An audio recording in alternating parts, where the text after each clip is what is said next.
Hi! Welcome to Baby Witch. This is going to be your tarot reading for the month of November for Virgos in the house. Virgos in the house. Virgos. Thick daddy. Okay, so here we go.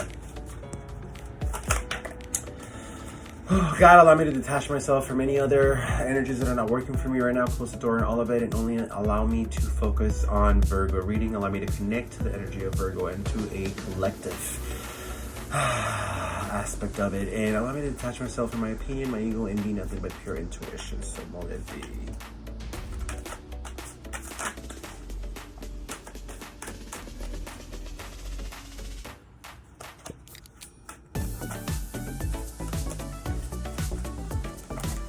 Woo! Sorry, I'm over here like what's gonna happen, you know?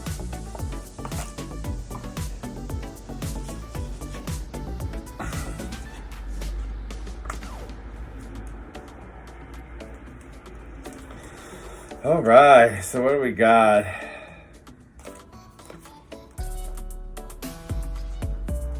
Oh, this is so beautiful. I'm a Virgo, so I'm a Virgo rising. So, first things first, I'm the realist. Gazelle. First thing we have is the King of Cups upside down. The King of Cups upside down he's a fucking mess, honestly. And I can totally relate to that. I mean, a fucking mess lately. Emotionally, you know, emotionally, it's, I'll tell you guys right now.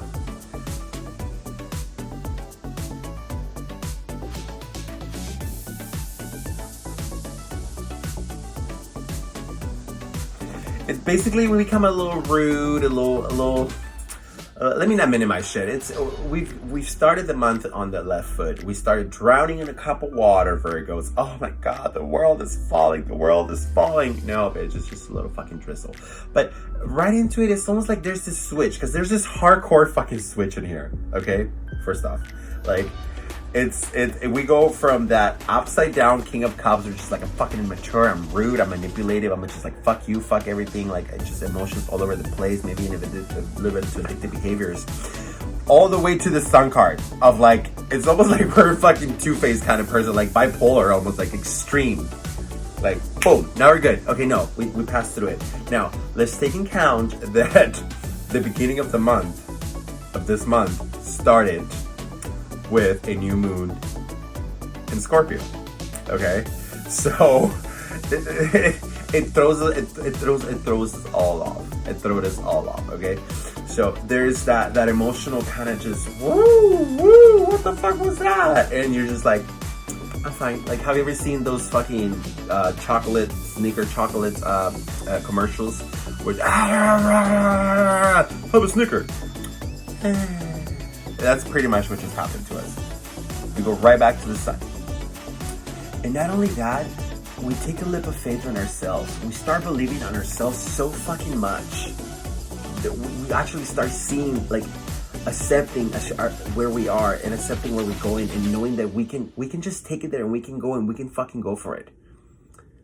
So this is the energy for Virgo, right? It's just like, what are you not taking a leap of faith in?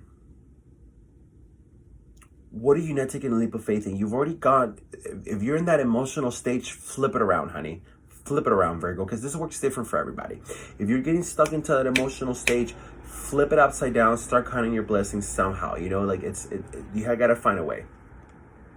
The best way is to allow yourself to be a kid again. To allow yourself to just do child's play in a way.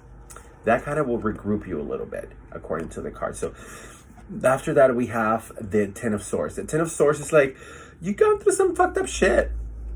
This is like the first week or so of the backstabbing kind of deal of, like, just things happen out of your control. It might be some repercussions for you, not so much repercussions, but it might have been why you were so out of alignment. It's almost like you felt something going on happening, and it's just all the energy started off wrong in the month, but you start seeing the light after that. after you start healing yourself, getting in touch with your inner child, baby, why are you scared? Why are you acting out? Remember, a lot of our emotions come from that inner child. The emotions that we can't control the most come from trauma. The bigger the emotion, the bigger the trauma. The harder it is for us to control it, the harder it is to identify it, the deeper that is buried in. When we start allowing that kid to come out, that's where we notice all of those things. And that's where radical acceptance comes in. I'm taking a leap of faith and saying, I can do this.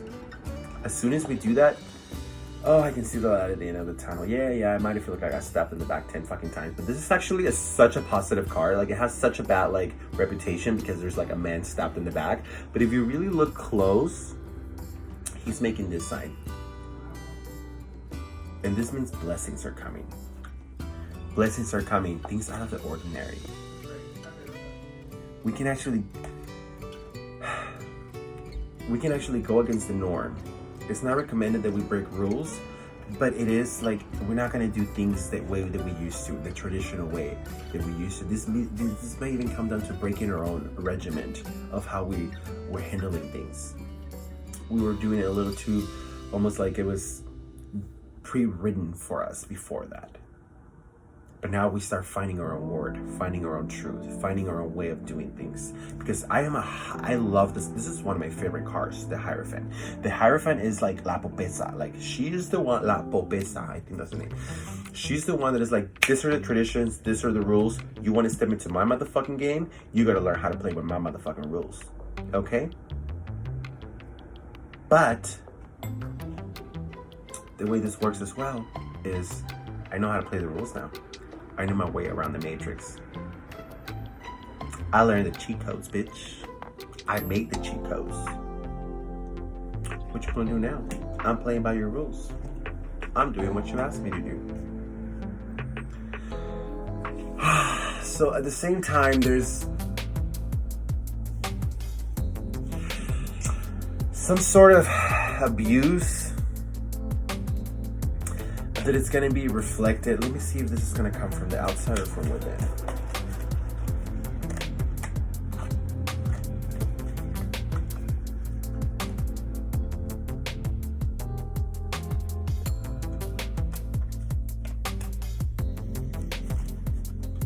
So we really have to watch out about when we go about doing things differently and going outside of the norm, not to break any rules and not to do things that we don't supposed to be doing, things that are not good for ourselves, because that's when the Emperor comes in, the Emperor upside down.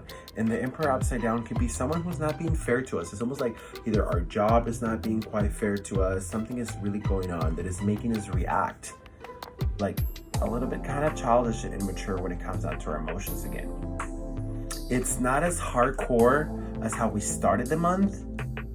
It's not as hardcore as how we started the month, but it's a cycle. And it's a cycle that is getting very acute. Very acute. It's almost like we're working as Virgos like on this challenge.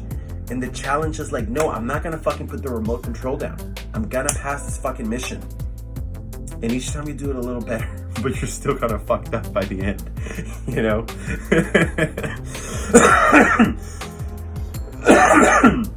It's like you do it a little better each time, but you still get a little fucked up towards the end, you know? But like, you're getting better though. Like, that's good though, right? Like, it's progress, not perfection, okay?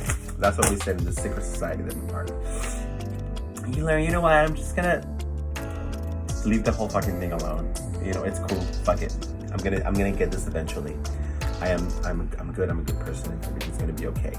I've already took the leap of faith with myself. I'm just playing with the boundaries of the universe right now, sort of. Going a little bit into dangerous games, but it's gonna be okay. Make sure that when we feel it coming, when we feel that change coming, whether it's that because we're overspending, we are not having enough discipline. This is mostly about emotion. It's not like our emotional state. We're Virgos.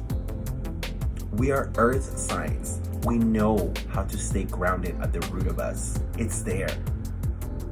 But it's just not going to be easy. Why? Because it's our biggest gift.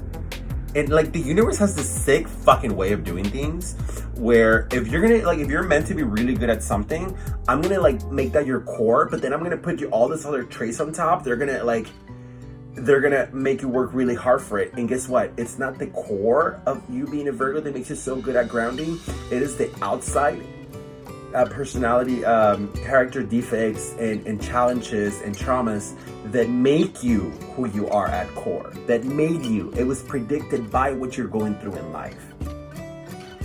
Okay, and that's just really it. We said, you know what? I have a lot of good things to do with me. I'm gonna go for it, and there we go on. We start getting into that fucking Knight of Pentacles stage where it's just like, you know what? By the end of the month, the ambition and the financial situation gets together. We start going our kind of our own way. We start planning how we're getting out of that, how we're gonna do this. You know, whatever it is that we have made for ourselves before, it's almost like life kind of just takes care of it for us. But we still gotta take care of our own actions at the same time. I hope that made a lot of sense, because it did for me, you know. But Virgos are always the hard ones to read, because I'm a Virgo myself, you know, so it's hard to like separate it from myself. I gotta pray a lot and focus on that. All right, babies, I love y'all. Remember, the universe is always on your side, and the cards only give you the power. Chitches got red.